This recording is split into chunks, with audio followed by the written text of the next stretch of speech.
અમરેલીના જાફરાબાદમાં તસ્કરોએ મચાવ્યો આતંક। લુણસાપુર ગામે કંપનીની કોલોનીમાં ત્રાટક્યા હતા તસ્કરો। તલવાર સહિતના હથિયારથી 8 મકાનો તોડી પાડ્યા। તસ્કરો 11 લાખથી વધુની ચોરી કરીને ફરાર થયા। કોલોનીમાં ત્રાટકેલા તસ્કરો સીસીટીવીમાં કેદ થયા છે।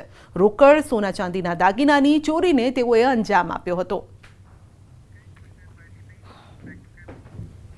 नर्मदा नदी किनारे 5 युवकों फंसाया। सेल्फीना चक्कर में पानी में फंसाया युवकों। नर्मदा नदी किनारे सહેલાણીએ गयेला 5 युवानो फंसाया हता। नदी किनारे सेल्फी लेवा गया हता અને સેલ્ફીમાં મશગુલ હતા અને તેવામાં પાણી આવી ગયું ને તેઓ ત્યાં જ ફસાઈ ગયા હતા।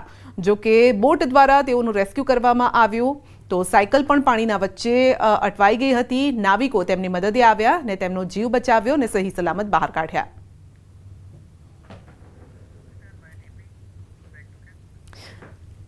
કચ્છના રાપરમાં બોરવેલમાં પડેલા બાળકનો થયો છે ચમત્કારિક બચાવ। રાપર તાલુકાના ઉમૈયા ગામમાં હૃદય કંપાવી દે તેવી ઘટના બની છે, જ્યાં રમતા રમતા એક બાળક અંદાજે 100 ફૂટ ઊંડા ખુલ્લા બોરવેલમાં પડી ગયું હતું।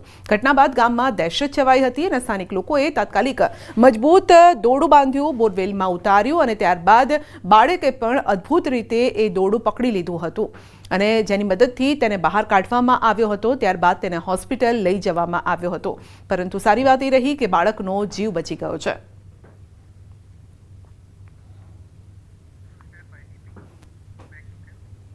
કચ્છના નલિયાના વાયોર ગામની ઘટના છે। સરકારી શાળાની છતના પડ્યા છે પોપડા। રજાના દિવસે આ પોપડા પડતા જાનહાનિ ટળી છે। કમ્પ્યુટર લેબ અને ટેબલને નુકસાન થયું છે, પરંતુ જો ચાલુ દિવસે જો આ છતના પોપડા પડ્યા હોત તો પછી બાળકોનું શું થાત? જો બાળકો ત્યાં હોત અથવા તો સ્ટાફ ત્યાં હોત તો તેમને ઈજા થઈ હોત।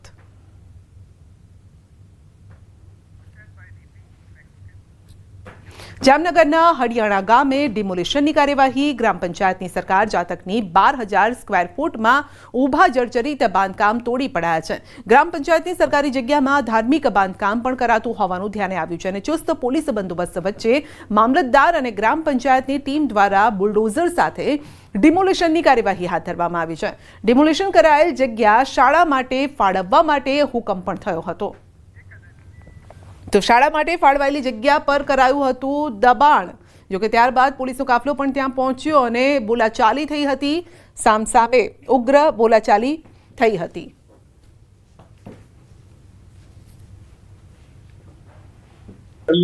ગ્રામ પંચાયતની માલિકીની મિલકત જે જૂની ધર્મશાળા તરીકે ઓળખાય છે, આ મિલકત કરોડોની કિંમતની હોય। અમુક તત્વો દ્વારા એની ઉપર કબજો કરવાના પ્રયાસો કરવામાં આવેલો હોય તો આ મિલકત જૂની ખંડેર હાલતમાં હોય તો લોક લાગણીના માન આપી આજરોજ અગાઉ જણાવેલી નોટિસ મુજબ આ મિલકતનું ડિમોલેશનની કામગીરી આજરોજ પૂર્ણ કરી કરોડોની મિલકત ખુલ્લી કરવામાં આવેલ છે।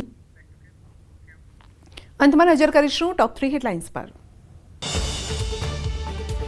અમદાવાદમાં 3 ગાડીઓએ રેસ લગાવી એક્ટિવા ચાલકને મારી ટક્કર, 2ના મોત।